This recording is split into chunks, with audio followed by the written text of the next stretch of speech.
సన్మాన కార్యక్రమానికి అధ్యక్షత వహించినటువంటి అధ్యక్షులు ఫరూక్ గారికి, మరి వేదికను అలంకరించినటువంటి పెద్దలు ఈశ్వరాయన్న గారికి, రామకృష్ణ, మరి పేరు పేరున అందరికీ మా ఆంధ్రప్రదేశ్ ఐకోపాధ్యాయ ఫెడరేషన్ సత్యాయ జిల్లా మరియు పెనుగొండ డివిజన్ శాఖ తరఫున శుభాకాంక్షలు. మిత్రులు జయచంద్ర గారు నేను కలిసి హాస్టల్లో చదువుకున్నాం. చాలామందికి తెలియదు, ఇక్కడే పెనుగొండలోనే హాస్టల్లో నేను సీనియర్, తర్వాత తరగతిలో కూడా నేను సీనియర్ అయినప్పటికీ మరి జయచంద్ర గారు సమాజ సేవలో కావచ్చు, కళామ తల్లి ముద్దుబిడ్డలో కావచ్చు, అన్ని రంగాల్లో కూడా ముందున్నాడు. దానికి నిజంగా నేను ఒక సహచర మిత్రుడిగా అభినందిస్తున్నాను. ఎందుకంటే ఒక హాస్టల్ స్థాయి నుంచి ఈ స్థాయికి రావడం అంటే అది ఆషామాషి విషయం కాదు. ఈరోజు మనం మన పిల్లలకు ఇస్తున్నటువంటి సౌకర్యాలు చూస్తే అన్నీ వడ్డించిన విస్తరాకులా ఉన్నాయి. మరి ఆ రోజుల్లో మరి విద్యాభ్యాసం ఎలా ఉంటుందండి?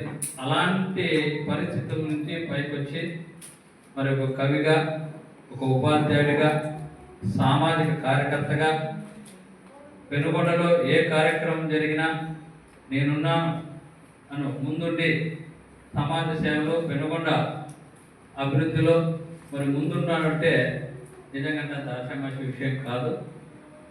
మరి జిల్లా స్థాయి ఉత్తమ ఉపాధ్యాయ అవార్డు అప్లై చేసినప్పుడు మిత్రుడు ఫోన్ చేశాడు. అందరూ అప్లై చేస్తుంటే ఆయన అప్లై చేయలే. ఫస్ట్ జిల్లా స్థాయి మేమే ఫోన్ చేశాం, ఎందుకు నువ్వు అప్లై చేయకుండా ఉన్నావు? అనేక రకాల కార్యక్రమాల్లో సమాజానికి చెడువాదుగా ఉన్నావు, ఖచ్చితంగా నువ్వు చేయాలి. ఈ సంవత్సరం చేయకపోయినా వచ్చే విద్యా సంవత్సరం నువ్వు ఖచ్చితంగా చేయాలనేసి మేము చెప్పడం వల్ల జిల్లా స్థాయి ఉత్తమ ఉపాధ్యాయ అవార్డుకు చేరుకొని ఆ సంవత్సరం జిల్లా స్థాయి ఉత్తమ ఉపాధ్యాయులు రావడం, మరి రాష్ట్ర స్థాయిలో కూడా ఈ సంవత్సరం కాకుండా గత సంవత్సరం అప్లై చేశారు. మరి ఎక్కువ ఉండటం వల్ల రాష్ట్ర స్థాయిలో గత సంవత్సరమే రావాల్సింది, అది లేట్గా అయినా లేటెస్ట్గా మన ప్రాంతంలో ఇద్దరికే వచ్చింది. ఒకటి జయచంద్ర గారికి సత్యాయ జిల్లా తరఫున, నేను చెప్తున్న సత్యాయ జిల్లా తరఫున కేవలం ఇద్దరికి, ఆ ఇద్దరిలో ఒకరు మా మిత్రుడు జయచంద్ర గారికి.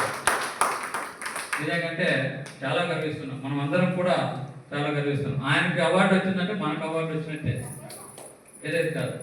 ఇక్కడ ఉన్నటువంటి ప్రతి ఒక్కరూ కూడా అన్ని రంగాల్లో అన్ని రకాలైనటువంటి సామాజిక కార్యక్రమాల్లో పాల్పంచుకుంటున్నారు. కాబట్టి ఆయనకు వచ్చిందంటే నాకు రాలేదని కాదు, నాకు వచ్చినట్టే నేను ఫీల్ అవుతాను. ఎందుకంటే ఒక హాస్టల్ విద్యార్థిగా ఈరోజు రాష్ట్ర స్థాయి ఉత్తమ ఉపాధ్యాయ అవార్డు తీసుకున్నారంటే చాలా నిజంగా, అది మాటల్లో నేను కవి కాదు, నేను చెప్పలేను, కానీ ఉద్యమ పలకగలను, కానీ చాలా చాలా ఐఎమ్ ఫీల్ వెరీ హ్యాపీ.